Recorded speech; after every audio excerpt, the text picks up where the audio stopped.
అందరికీ నమస్కారం అండి. ఫస్ట్ టైం మన ఛానల్లో నేను ఒక టెంపుల్ వ్లాగ్తో అయితే మీ ముందుకైతే వచ్చేసానండి. ఈ టెంపుల్ గురించి అయితే మీకు ప్రతి ఒక్కరికి నేను అందించే డీటెయిల్స్ అనేటివి ఉపయోగపడతాయి అనే ఒక ఉద్దేశంతో ఈ వీడియో అనేది అందిస్తున్నానండి.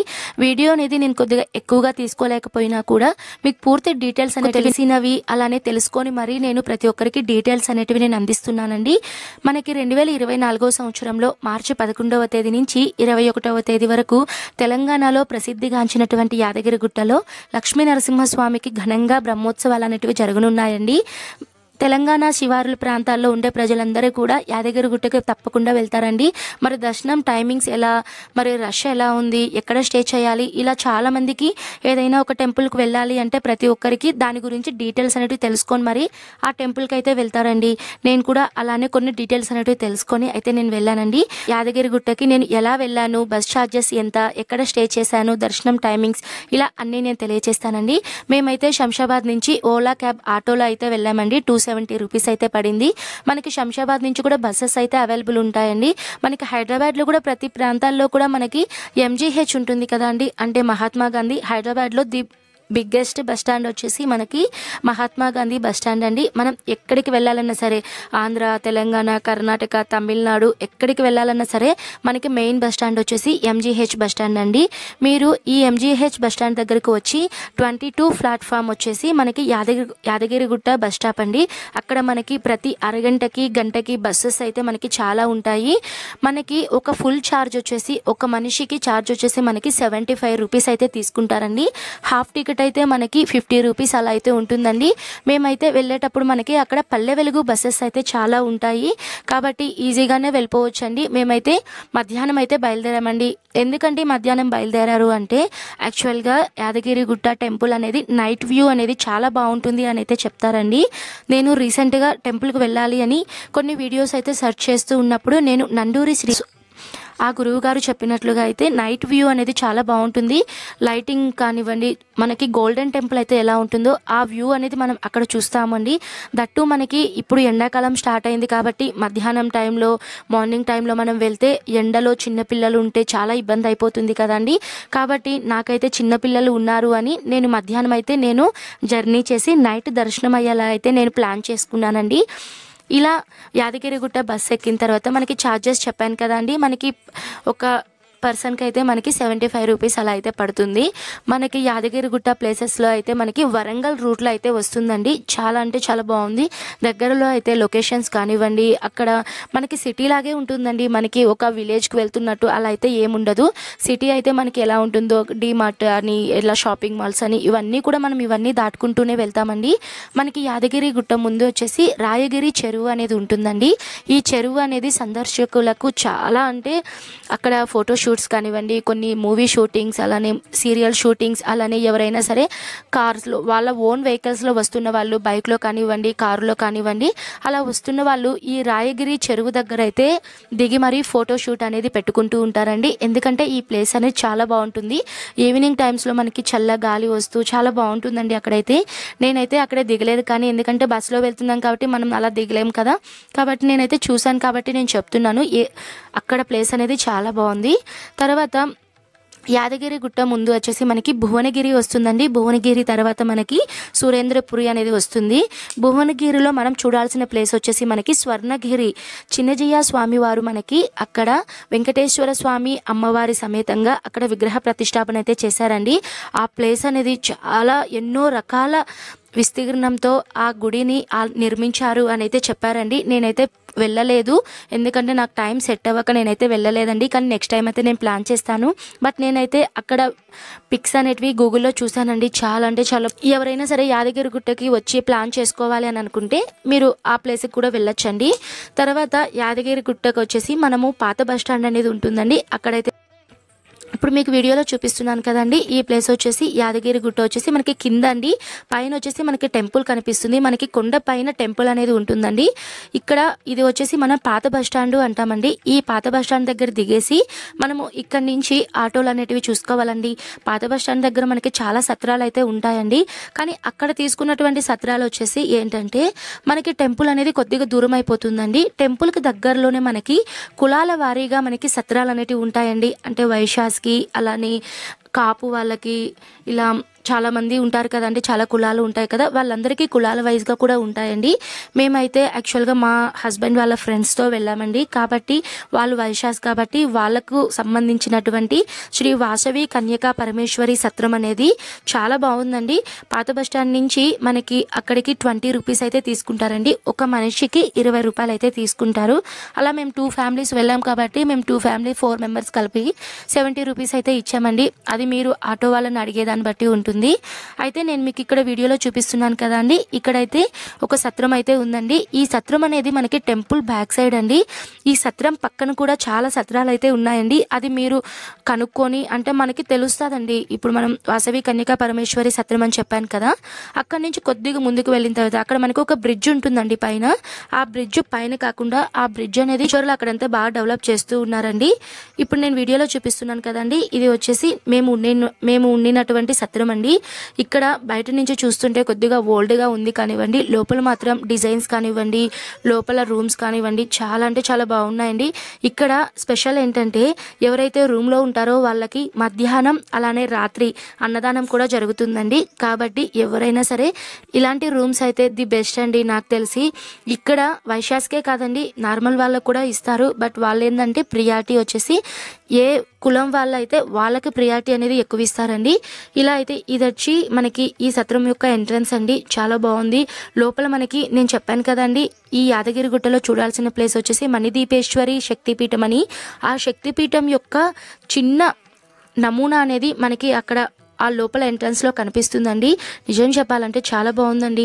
యాదగిరిగుట్టకి వెళ్ళిన తర్వాత నాకు ఒక్కటైతే అనిపించిందండి, ఎక్కడ చూసినా సరే కలర్గా దేవుడి విగ్రహాలు కానివ్వండి, మనం ఎక్కడ ఉన్నా సరే ఆ క్లైమేట్ అనేది మనకి చాలా హ్యాపీగా పీస్గా అయితే ఉంటుందండి.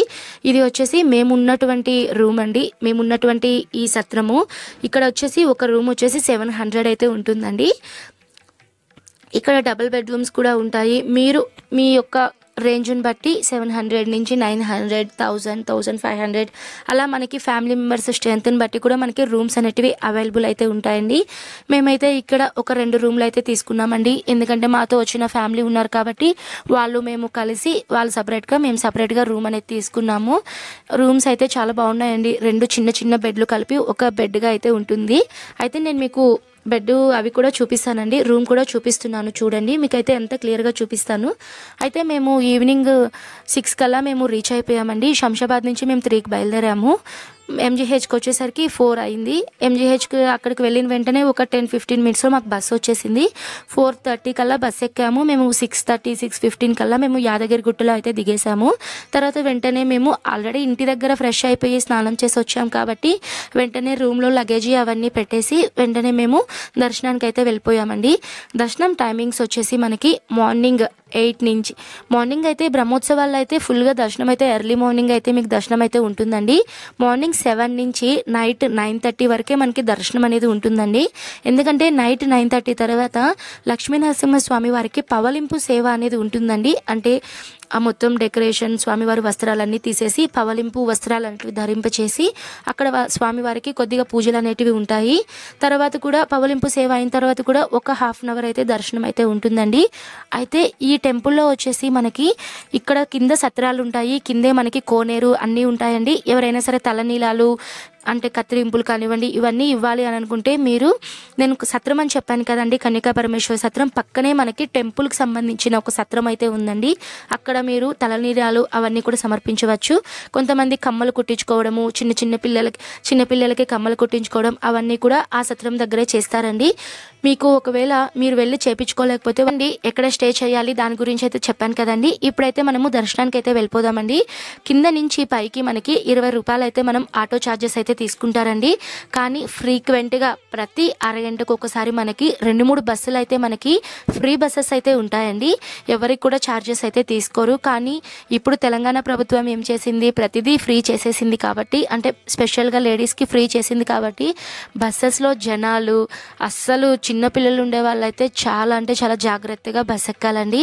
ఎందుకంటే మేము ఫేస్ చేసాం కాబట్టి చెప్తున్నాను. మేమైతే కొండకు వెళ్ళేటప్పుడైతే ఆటోలు అయితే ఉన్నాయి కాబట్టి ఎందుకు బస్సులో జనాలు ఎక్కువ ఉన్నారు కదా రిస్క్ ఎందుకు అని ఆటో వచ్చేసి 20 రూపాయల్లో 5 మినిట్స్లో మనం పైకి వెళ్ళిపోతామండి. కాబట్టి మేమైతే ఆటోలో అయితే వెళ్ళిపోయాము. పైకి యాదగిరిగుట్టకు వెళ్ళిన తర్వాత పైన మనకి ఆటో స్టాండ్ అనేది ఉంటుంది. అక్కడ మనకి ఎంట్రన్స్ అనేది ఉంటుందండి.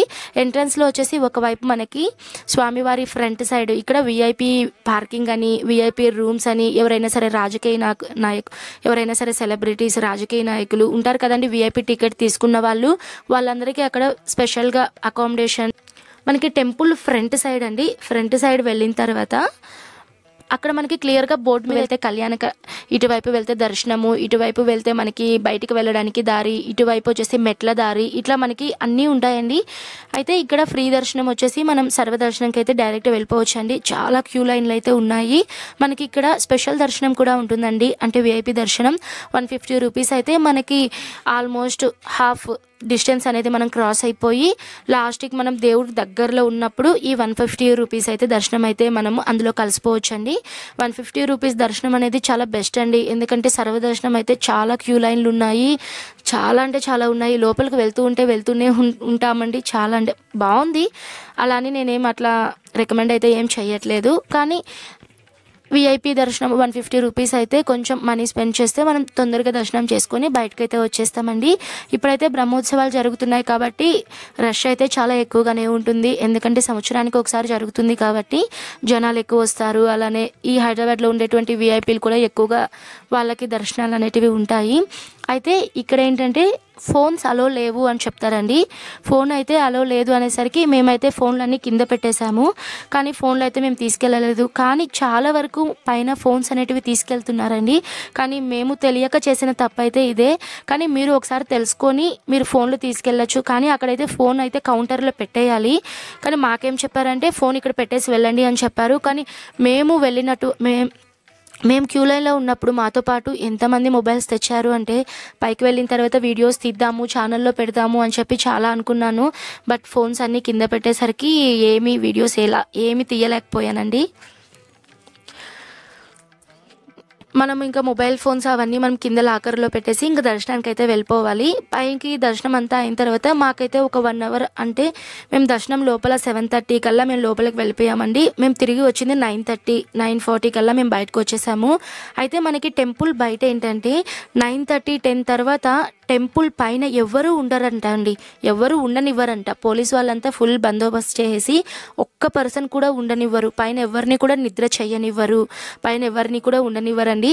ఆఖరికి పూజారులతో సహా ప్రతి ఒక్కరు కూడా కొండని ఖాళీ చేసేసి కిందకి వచ్చేస్తారంట. కింద కూడా అంటే యాదగిరిగుట్ట వచ్చేసి ఒక స్టెప్ కొండ ఉంటుందండి. మనం పార్కింగ్ చేసి దర్శనానికి అయితే వెళ్తాం కదా, దర్శనం దగ్గర నుంచి కూడా మనకి ఇంకా కొద్దిగా కొండ అనేది ఉంటుందండి పైన. మీకు ఒకసారి వెళ్తే నైట్ దర్శనం చేసుకునే వాళ్ళకి ఒక బ్యాడ్ థింగ్ ఏంటంటే మనకి నైట్ 9:30 కల్లా దర్శనం అయిపోతుంది కదా, 10 లోపల వస్తేనే మనం బయటికి వస్తేనే లడ్డూలు ప్రసాదం అనేది దొరుకుతుందండి.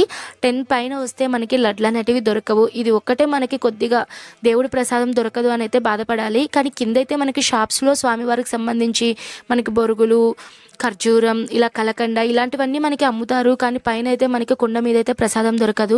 మీరు కొద్దిగా ముందుగా, మేమైతే కొద్దిగా లేట్గా వెళ్ళాం కాబట్టి 7కి అలా మేము పైకి వెళ్ళాం కాబట్టి మీరు కొద్దిగా 6:30కి అలా పైకి వెళ్ళిపోతే మీరు తొందరగా దర్శనం అయిపోయి 9 కల్లా అయితే బయటకు వచ్చేసేయచ్చు. కానీ బ్రహ్మోత్సవాల టైమింగ్లో నాకు తెలిసి ఈ ప్రసాదం కౌంటర్లు అనేటివి ఎక్కువ టైం పెడతారు అని అయితే నేను అనుకుంటున్నానండి. ఎందుకంటే భక్తులందరికీ లడ్డూస్ అనేటివి దొరకాలి కదా. అయితే మీరు మొబైల్ తీసుకెళ్ళలేదు అని చెప్పారు కదా, మరి టెంపుల్లో ఈ లొకేషన్ అవన్నీ ఎలా షేర్ చేస్తున్నారు అంటే యాక్చువల్గా మాకు దర్శనం అయిన తర్వాత నేను చాలామందిని అడిగానండి, మొబైల్ ఇవ్వండి ఫొటోస్ తీసుకుంటాను, నా వాట్సాప్కి సెండ్ చేసుకుంటాను అని. అలా అడుగుతున్నప్పుడు ఒక ఫ్రెండ్, ఒక అమ్మాయి, చాలా మంచి అమ్మాయి పేరు మౌనిక అండి, తను మొబైల్ అడిగిన వెంటనే తీసుకోండి అక్క అని చెప్పనేసి నేను కొద్దిగా ఒక 1 మినిట్ క్లిప్స్, అలానే ఒక మా ఫ్యామిలీ ఫొటోస్ అలాంటివన్నీ నేను ఫొటోస్ తీసుకొని అక్కడ లొకేషన్ ఇలా ఉంటుంది అని అయితే నేను చూపించడానికి మాత్రమే ఒక 2-3 క్లిప్స్ అయితే నేను తీసుకున్నానండి. టెంపుల్ చాలా అంటే చాలా బాగుందండి. నైట్ వ్యూ అనేది మేమైతే చాలా బాగా ఎంజాయ్ చేసాము. అయితే మేము 10:30, 11 వరకు మేము అక్కడే ఉన్నాము కొండ మీదే. మేము శనివారం వెళ్ళాం కాబట్టి ఆ రోజు రష్ ఉండడం వలన అలానే కొద్దిగా లేట్ అయిపోయింది. ఇంకా బయట ఇంకా కొండ ప్రాంతాలు అంటే ఆల్మోస్ట్ చాలా చల్లగా ఆహ్లాదంగా చాలా బాగుంటుంది కదండి చిన్నపిల్లలతో. అక్కడైతే చాలా బాగుందండి, నిజంగానే చాలా బాగుంది. అక్కడ ఆర్కిటెక్ట్ కూడా చాలా అసలు ఎలా సెట్ చేశారంటే ఆ టెంపుల్ డెవలప్ అనేది ప్రతి శిల కూడా అంత బాగా అసలు బయట మనకి ఎంట్రన్స్‌లోనే 2 ఏనుగులైతే ఉంటాయండి. ఆ ఏనుగులు కూడా చూడ్డానికి ఎంత అట్రాక్టివ్‌గా ఉంటుందంటే, లోపల మీరు ప్రతిసారి లోపలికి వెళ్ళేటప్పుడు లైటింగ్ కానివ్వండి, అయితే అక్కడ స్పెషాలిటీ ఏంటంటే, అక్కడ చెక్కినటువంటి శిలలకి పెయింటింగ్స్ అనేటివి ఏమీ వేయలేదండి. న్యాచురల్‌గా మనకి ఒక రాయిని చెక్కితే ఎలా శిలలు అయితే ఉంటాయో, అవే లైటింగ్, అవే శిలలైతే వాళ్ళు అక్కడ సెట్ చేసేసారండి. ఆల్వారులైతే, మూర్తులైతే చాలా బాగున్నారు. అలానే గోదాదేవి అసలు లోపలికి వెళ్తే మనకి గర్భగుడిలో పైన స్వామివారు కింద ఉంటారు కదా అండి, కొండ దగ్గర మనకి స్వామివారులు అయితే ఉంటారు. పైన ప్రహ్లాదుడు మనకి భక్త ప్రహ్లాదుని జీవిత చరిత్ర ఉంది కదా అండి, ఆయన వల్లే కదా మనకి నరసింహస్వామి అవతారం అనేది జరిగింది అని చెప్తారు. ఆ అవతారం అనేది ఎలా జరిగింది, భక్త ప్రహ్లాదుని జీవిత చరిత్ర కూడా ఆ టెంపుల్కు పైన చిత్రాల రూపంలో అయితే మనకి సెట్ చేశారండి. చాలా అంటే చాలా బాగుంది. నాకు తెలిసి ప్రతి ఒక్కరు కూడా ఈ హైదరాబాద్ దగ్గరలో ఉన్నవాళ్ళు 1.5 అవర్ 2 అవర్స్ అయితే జర్నీ అయితే పడుతుందండి హైదరాబాద్ నుంచి. ఇంకా మీ యొక్క ప్లేసెస్ని బట్టి మీరు ప్లాన్ అనేది చేసుకోవాలి. ఇప్పుడైతే బ్రహ్మోత్సవాలు కాబట్టి రష్ అయితే ఎక్కువ ఉంటుంది. బ్రహ్మోత్సవాలు అయిన తర్వాత కూడా చాలా బాగుంటుంది. రష్ అయితే ఎక్కువ ఉంటుంది. దట్టు మీకు ఎండాకాలం కాబట్టి ప్లాన్ చేసి మీరు, నాకు తెలిసి నైట్ టైం వెళ్తేనే ది బెస్ట్ అండి. ఎందుకంటే ఎండ ఉండదు. మీరు ఒకవేళ ఎంత లేట్ అయినా సరే చిన్నపిల్లలు ఉన్నా కూడా చాలా హ్యాపీగా అయితే వెళ్ళిపోయి దర్శనం అయితే చేసుకోవచ్చు. తర్వాత మేము నైట్ 11 కల్లా కిందకు వచ్చేసాము. తర్వాత మేము రూమ్కి అయితే వచ్చేసాము. మార్నింగ్ 7కి అలా నిద్ర లేచేసి, ఇంకా నైట్ ఇంకా ఫుల్ టైర్డ్ అయిపోయి ఉంటాం కాబట్టి మార్నింగ్ కొద్దిగా లేట్గా లేచేసి 7కి లేచి, తర్వాత పక్కనే మణిదీపేశ్వరి శక్తిపీఠం ఉంది అని చెప్పాను కదండి, అక్కడ కూడా మేము వెళ్ళాము. కానీ ఆ వీడియో అనేది నేను మీకు తర్వాత వీడియోలో షేర్ చేస్తాను. బట్ చాలా అంటే చాలా బాగుందండి శక్తిపీఠం ఏరియా వచ్చేసి. తర్వాత అక్కడి నుంచి అయిన తర్వాత మనకి ఆటోస్ అనేటివి ఉంటాయండి. ఆటోస్ కూడా అక్కడి నుంచి కొత్త బస్ స్టాండ్ ఉంటుంది. మీరు పాత బస్ స్టాండ్ దగ్గరికి వెళ్తే బస్సెస్ అనేటివి చాలా రేర్గా వస్తాయి. మీరు కొత్త బస్ స్టాండ్కి వెళ్తేనే, అంటే అక్కడ మనకి కోనేరు కూడా ఉంటుందండి. ఆ కొత్త బస్ స్టాండ్ దగ్గరే కోనేరు అనేది ఉంటుంది. అక్కడ మనకి పూజా షాప్స్ కూడా ఉంటాయి, ప్రసాదం కూడా ఉంటుంది, చిన్నపిల్లలకు బొమ్మలు ఉంటాయి, చేతికి దారాలు, ప్రతిదీ కూడా మీకు అక్కడైతే ఉంటాయండి. కానీ అక్కడ ఏంటంటే జనాలు ఎక్కువ ఉంటారు. కానీ మనకు ఇంకో ఆప్షన్ అయితే ఉండదండి. ఎందుకంటే ఈ వెహికల్స్ ఇవన్నీ కూడా మనకి రేట్ అనేది ఎక్కువ తీస్తారు. అక్కడ మనకి ఉప్పల్ బస్సెస్ అయితే ఉంటాయి, అలానే హైదరాబాద్ బస్సెస్ ఉంటాయి, సికింద్రాబాద్ బస్సెస్ అయితే ఉంటాయి. బట్ ఇంకా తెలిసిందే కదండి, తెలంగాణలో అంతా ఫ్రీ అయిపోయేసరికి జనాలు కూడా ఫుల్, అసలు ఒక బస్సుకి ఉండాల్సిన జనం కంటే ఎక్కువ మంది జనము ఆ బస్సులో అయితే ఉంటారండి. మాకైతే సీట్లు దొరకడం చాలా కష్టమైంది. బట్ ఫైనల్లీ మాకైతే సీట్స్ దొరికాయి. మేమైతే ఇంకా హైదరాబాద్ బస్సు అయితే దొరికింది, ఎక్కేసాము. కొంతమంది ఉప్పల్ దగ్గరికి వచ్చేసి, ఉప్పల్ నుంచి మెట్రో స్టేషన్ కూడా వచ్చేసి మీరు హైదరాబాద్కి రావచ్చు, అలానే సికింద్రాబాద్కి కూడా రావచ్చు అండి. ఈ ఆప్షన్ కూడా అయితే ఉంటుంది. ఇదండి ఓవరాల్గా అయితే మేము యాదగిరిగుట్ట అయితే ఇలా దర్శనం చేసుకున్నాము. చాలా తక్కువ టైంలోనే అయిపోయింది. 1.5 డేలో మేము వెళ్ళి రావడం అయితే జరిగిపోయింది. మీకు కూడా ఈ వీడియో అనేది యూజ్ అవుతుంది అని నేనైతే అనుకుంటున్నానండి. డివోషనల్ టెంపుల్ వ్లాగ్స్తో అయితే మీ ముందు అయితే ఉంటానండి. మన ఛానల్ని సబ్స్క్రైబ్ చేయండి. Thank you for watching.